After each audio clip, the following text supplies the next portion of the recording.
नमस्कार दोस्तों, स्वागत है आप सभी का आपके अपने YouTube चैनल कॉम्प्लेक्स वार स्टडी हब पे। आज की इस महत्वपूर्ण क्लास में हम लेकर आए हैं जीआईसी के जनरल पेपर के बेहद महत्वपूर्ण प्रश्न जो आपके परीक्षा में पूछे जा रहे प्रश्नों के बेस पर आधारित है, जिससे आपकी तैयारी और भी मजबूत हो सकती है। अगर आप GIC, LT grade, TGT, PGT या अन्य प्रतियोगी परीक्षाओं की तैयारी कर रहे हैं तो यह वीडियो आपके लिए बहुत ही महत्वपूर्ण होने वाली है। तो वीडियो को अंत तक जरूर देखें और चैनल को सब्सक्राइब करना ना भूलें। तो चलिए साथियों, बिना देरी किए हम लोग शुरू करते हैं आज की शानदार क्लास जनरल नॉलेज की। आज का आपका पहला प्रश्न है, हड़प्पाई प्रस्थल बनावली किस नदी पर स्थित है? चौतांग, घग्गर, सतलज, रंगोई। तो इसका सही ऑप्शन होगा साथियों रंगोई। हड़प्पाई पुरास्थल बनावली हरियाणा के हिसार जिले में रंगोई नदी पर स्थित है, जिसका उत्खनन 1974 में रविंद्र सिंह बिष्ट ने कराया था। घग्गर नदी पर कालीबंगा, राखीगढ़ी, जबकि सतलज नदी पर रोपड़ पुरस्थल स्थित है। चौतंगा नदी हरियाणा राज्य में एक मौसमी नदी है जो यमुना की सहायक नदी है। नेक्स्ट, बाणभट्ट ने हर्षचरित में किस मौर्यकालीन शासक का उल्लेख किया था? शालीशुक, बृहद्रथ, कुणाल या इंद्रपाली। तो बाणभट्ट पुष्य वंश के राजा हर्ष के दरबारी कवि थे, जिसने अपनी रचना हर्षचरित में अंतिम मौर्य शासक बृहद्रथ को बुद्धिहीन शासक कहा था। तो इसका सही ऑप्शन होगा बृहद्रथ। इनकी अन्य पुस्तकें हैं कादम्बरी, चंडी शतक, मुकु तारिक। नेक्स्ट, निम्नलिखित में से दिल्ली के किस सुल्तान ने अमानवीय दंड देना बंद कर दिया था? रजिया सुल्तान, नासिरुद्दीन, फिरोज शाह तुगलक, बहलुल लोदी। तो इसका सही ऑप्शन होगा फिरोज शाह तुगलक। फिरोज शाह तुगलक के शासन काल को ग्रामीण समृद्धि एवं खुशहाल का काल कहा जाता है। उसने अपने कई मानवतावादी कदम उठाया।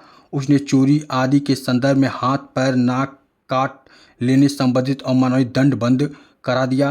बरनी के अनुसार फिरोज ने सियासत का निषेध कर दिया, जो उसके शासन में स्थिरता लाने का सबसे बड़ा कारण था। उसने घोषणा की, बिना किसी उचित कारण के किसी भी मुसलमान का रक्त नहीं बहाया जाएगा।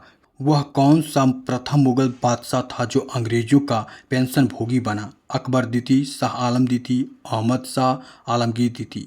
तो इसका सही ऑप्शन होगा शाह आलम द्वितीय। शाह आलम द्वितीय 1772 ईस्वी में मराठों के संरक्षक में दिल्ली पहुंचा तथा 1803 ईस्वी तक उनका संरक्षण स्वीकार किया।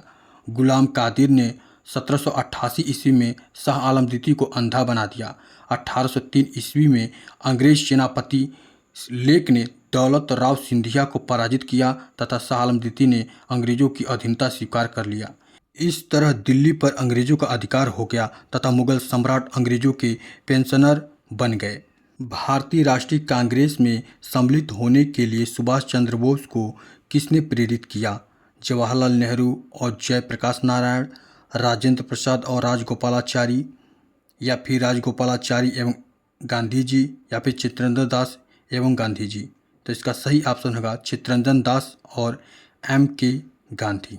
सुभाष चंद्र बोस को भारतीय राष्ट्रीय कांग्रेस में सम्मिलित होने के लिए देशबंधु चित्तरंजन दास और महात्मा गांधी ने प्रेरित किया था। सुभाष चंद्र बोस का जन्म 23 जनवरी 1897 को उड़ीसा के कटक शहर में हुआ था। सुभाष चंद्र बोस विवेकानंद की शिक्षाओं से अधिक प्रभावित थे और उन्हें अपना आध्यात्मिक गुरु माने थे, जबकि चित्तरंजन दास उनके राजनीतिक गुरु थे। 1829 में अंग्रेजों के विरुद्ध खासी जनजाति विद्रोह का नेतृत्व किसने किया था? तिरोत सिंह, सिद्धू और कान्हू, करम शाह या फिर बिरस मुंडा। तो इसका सही ऑप्शन होगा तिरोत सिंह। 1829 में अंग्रेजों के विरुद्ध खासी जनजाति विद्रोह का नेतृत्व तीरथ सिंह ने किया था। मेघालय के जैंतिया और गारो पहाड़ियों के बीच खासी लोग निवास करते थे। 1824 में ब्रह्मपुत्र नदी घाटी क्षेत्र पर अंग्रेजों का अधिकार हो गया और इस क्षेत्र को सिलहट से जोड़ने के लिए एक सड़क बनाने की योजना बनाई गई थी। इसी सड़क के विरोध में तीरथ सिंह ने 1829 में अपने 10,000 साथियों के साथ विद्रोह किया था। जबकि सिंधु और कान्हू सांथाल विद्रोह से संबंधित हैं। करम शाह पागलपंथी विद्रोह से संबंधित, जबकि इसके प्रमुख नेता टीपू मीर थे। बिरसा मुंडा मुंडा विद्रोह और उल गुलाम विद्रोह से संबंधित हैं। नेक्स्ट, निम्नलिखित में से कौन हड़प्पाई पुरस्थल उत्तर प्रदेश में स्थित नहीं है? हुलास, देसलपुर, आलमगीरपुर, मांडी। तो इसका सही ऑप्शन होगा देसलपुर। देसलपुर जो है उत्तर प्रदेश में स्थित नहीं है, बाकी हुलास, आलमगीरपुर और मांडी उत्तर प्रदेश में स्थित हैं। नेक्स्ट, कन्नौज पर महमूद गजनवी के आक्रमण के समय वहां का शासक कौन था? राजपाल, आनंदपाल, विद्याधर, त्रिलोचन पाल। तो इसका सही ऑप्शन होगा साथियों राजपाल। कन्नौज पर मोहम्मद गजनवी के आक्रमण के समय राजपाल वहां का शासक था। नेक्स्ट, मध्यकाल में उत्तर प्रदेश के किस जनपद को शिक्षा का केंद्र होने के कारण सिराजे हिंद कहा जाता था? सहारनपुर, शाहजहांपुर, जौनपुर और लखनऊ। तो साथियों जौनपुर। मध्यकाल में जौनपुर शिक्षा का एक प्रसिद्ध केंद्र होने के कारण इसे सिराज हिंद कहा जाता था। शहशाह सूरी एवं मलिक मोहम्मद जायसी ने जौनपुर से ही शिक्षा प्राप्त की थी। बीबी राजा बेगम का मदरसा जौनपुर की प्रसिद्ध शिक्षण संस्था थी, जिसका निर्माण शर्की शासक महमूद शाह की पत्नी बीबी राजा ने करवाया था।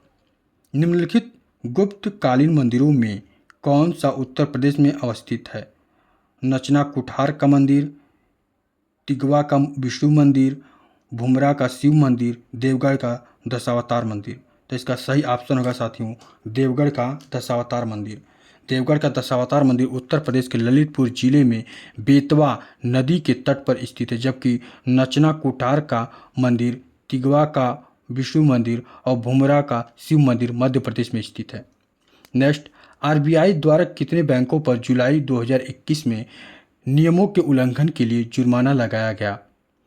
14, 16, 18, 20। तो इसका सही ऑप्शन होगा 14।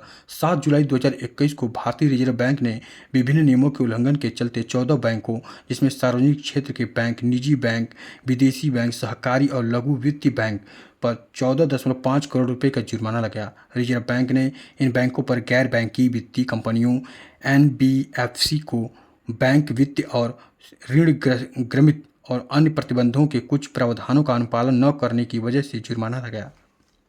जीएसटी परिषद का अध्यक्ष कौन है? प्रधानमंत्री, केंद्रीय वित्त मंत्री, नीति आयोग का उपाध्यक्ष या फिर उपराष्ट्रपति? तो इसका सही ऑप्शन होगा केंद्रीय वित्त मंत्री। केंद्रीय वित्त मंत्री जीएसटी परिषद का अध्यक्ष होता है। 101वें संविधान संशोधन द्वारा संविधान के अनुच्छेद 279A में जीएसटी परिषद का प्रावधान किया गया है। यह वस्तु एवं सेवा कर से संबंधित मुद्दों पर केंद्र और राज्य सरकार को सिफारिश करने के लिए एक संवैधानिक निकाय है।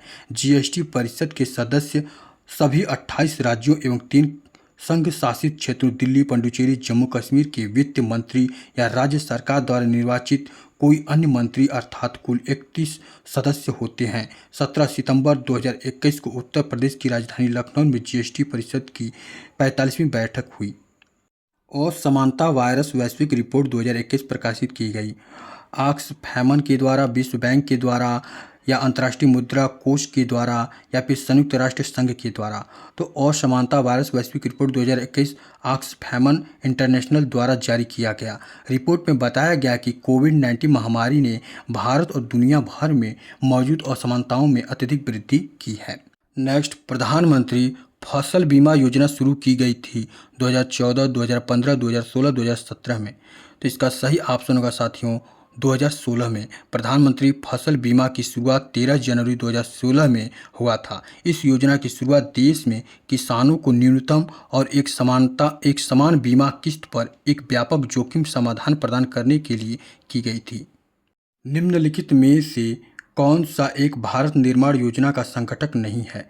ग्रामीण सड़कें, ग्रामीण विद्युतीकरण, ग्रामीण उद्योग, ग्रामीण पेयजल आपूर्ति। तो इसका सही ऑप्शन होगा ग्रामीण उद्योग। ग्रामीण उद्योग जो है भारत निर्माण योजना का संगठक नहीं है, बाकी सभी के सभी क्या है इसके संगठक हैं। 16 दिसंबर 2005 को गांव की ओर एक कदम की नीति को स्वीकार करते हुए केंद्र सरकार ने भारत निर्माण योजना की शुरुआत की। इस योजना का लक्ष्य ग्रामीण क्षेत्रों में बुनियादी ढांचे का विकास करना है। यह योजना मुख्यतः 6 क्षेत्रों पर केंद्रित है: सिंचाई को सुनिश्चित करना, सभी गांवों की सड़कों से जोड़ना, सभी को आवास उपलब्ध कराना, गांव में पीने की पानी को सुनिश्चित करना, गांव में बिजली की आपूर्ति, ग्रामीण संचार। इस योजना को ग्रामीण विकास मंत्रालय द्वारा संचालित किया जाता है। अतः स्पष्ट है कि भारत निर्माण योजना में ग्रामीण उद्योग शामिल नहीं है।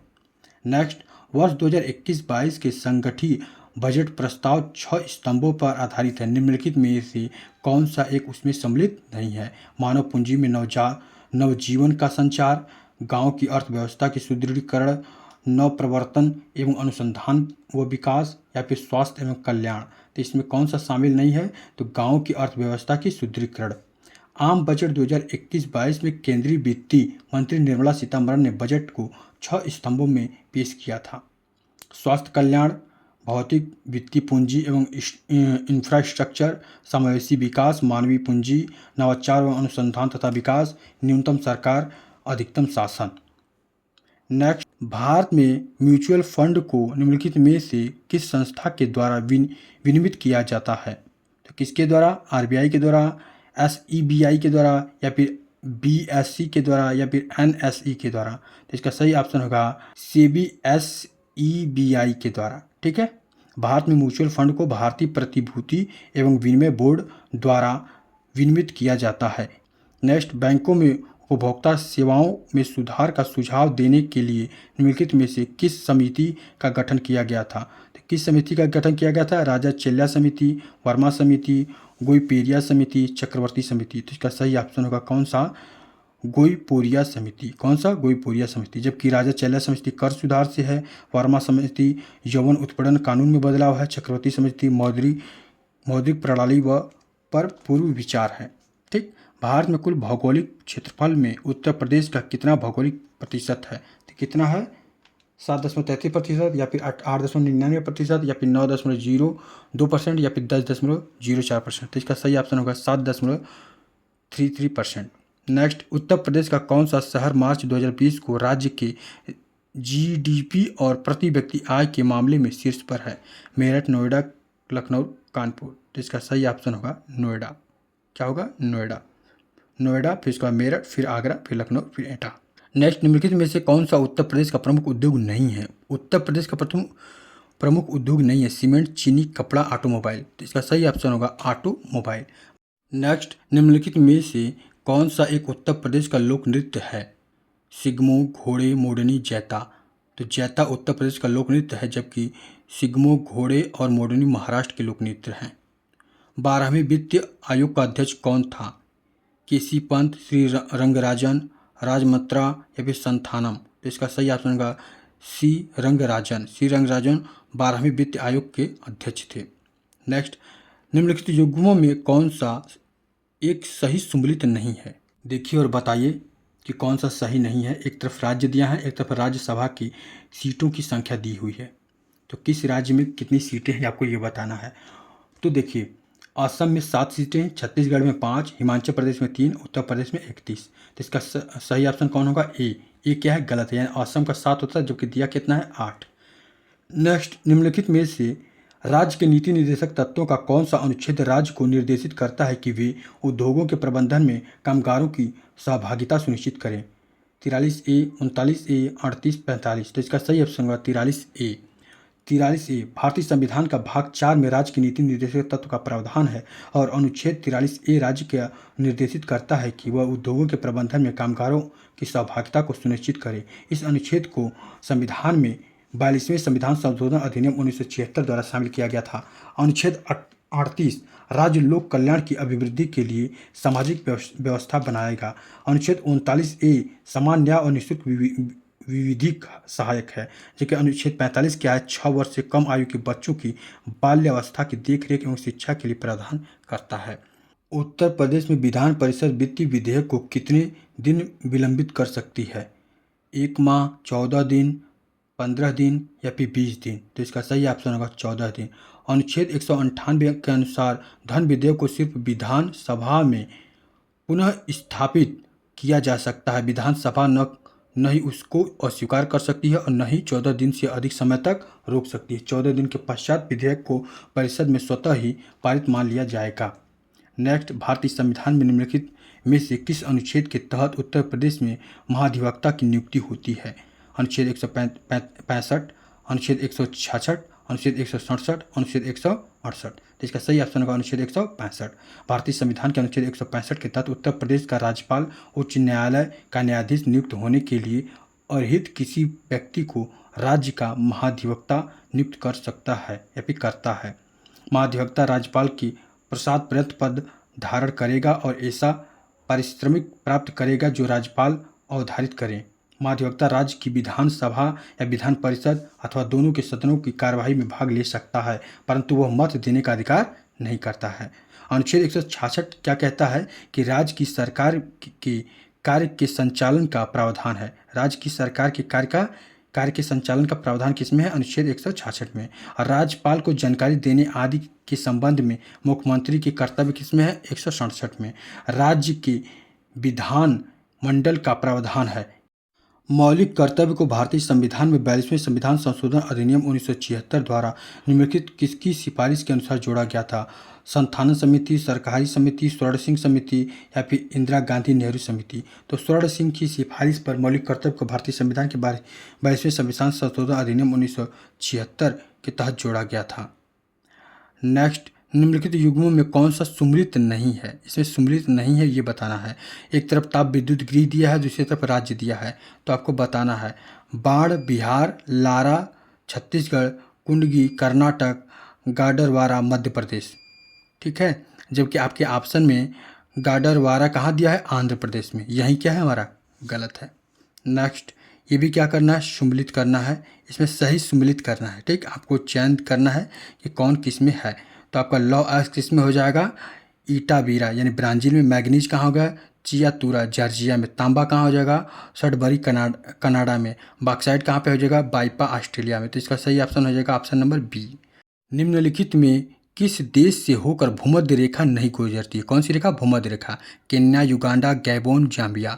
तो जाम्बिया से भूमध्य रेखा नहीं गुजरती है। भूमध्य रेखा कुल 13 देशों से होकर गुजरती है। Ecuador, Colombia, Brazil, Gabon, Congo लोकतांत्रिक गणराज्य, Uganda, Kenya, Somalia, Maldives, Indonesia, Kiribati, Sao Tome और प्रिंसिपी। नेक्स्ट, उत्तर प्रदेश में मयूर संरक्षण केंद्र निम्नलिखित में से किस स्थान जनपद में स्थित है? महोबा, मथुरा, मैनपुरी, महाराजगंज। तो कौन सा ऑप्शन है इसका? होगा मथुरा। कौन सा? मथुरा। मथुरा में क्या है? मयूर संरक्षण केंद्र है। नेक्स्ट, निम्नलिखित में से उत्तर प्रदेश की कौन सी अनुसूचित जनजाति वाराणसी जनपद में नहीं पाई जाती है? वाराणसी जनपद में नहीं पाई जाती है। गोंड, खरवार, सहरिया, चेरो। तो इसका सही ऑप्शन होगा सहरिया। कौन सा? सहरिया। पारिस्थितिकी तंत्र की अवधारणा प्रथम बार दी किसने दी थी? पारिस्थितिकी तंत्र की प्रथम बार वुडबरी के द्वारा, क्लार्क के द्वारा, एजी टांसले के द्वारा या फिर पी ओडम के द्वारा। तो इसका सही ऑप्शन क्या होगा साथियों? 1935 में एजी टांसले द्वारा सर्वप्रथम पारिस्थितिकी तंत्र की अवधारणा प्रस्तुत की गई थी। निम्नलिखित में से कौन सी फसल लवण सहिष्णु है? खरबूजा, मटर, लोबिया, चुकंदर। तो इसका सही ऑप्शन क्या होगा साथियों? इसका सही ऑप्शन होगा जौ, ढैंचा, सनई, उड़द, मूंग, मटर इत्यादि, यानी कि सहिष्णु फसल में चुकंदर होगी। ठीक। नेक्स्ट, खड़ी फसल की कटाई करने से पहले अगली फसल की बुआई करना कहलाता है। क्या कहलाता है? सौफसली खेती, बहुफसली खेती, मिश्रित खेती या फिर रिले खेती। तो इसे कहते हैं रिले खेती। कौन सी फसल कहते हैं? रिले खेती। निम्नलिखित में से किस क्षेत्र में मोटे अनाज वाली फसलें उगाई जाती हैं? ऊंचाई वाले क्षेत्रों में, निचले क्षेत्रों में, जलमग्न क्षेत्रों में या फिर उच्च वर्षा वाले क्षेत्रों में। तो कहाँ पे? ऊंचाई वाले क्षेत्रों में मोटे अनाज उगाए जाते हैं। सौर ऊर्जा का कारण है संलयन प्रतिक्रिया, विघटन प्रतिक्रिया या फिर रासायनिक प्रतिक्रिया या फिर दहन प्रतिक्रिया। तो संलयन प्रतिक्रिया क्या है? सौर ऊर्जा का कारण है। तो कैसा लगा आज का सेशन? कमेंट करके हमें ज़रूर बताएं और आपने कितना स्कोर किया है ये भी हमें बताना ना भूलें। यदि आप चैनल पर नए हैं तो चैनल को सब्सक्राइब करना ना भूलें। तो चलिए, आप सभी को राधे राधे, जय श्री कृष्णा।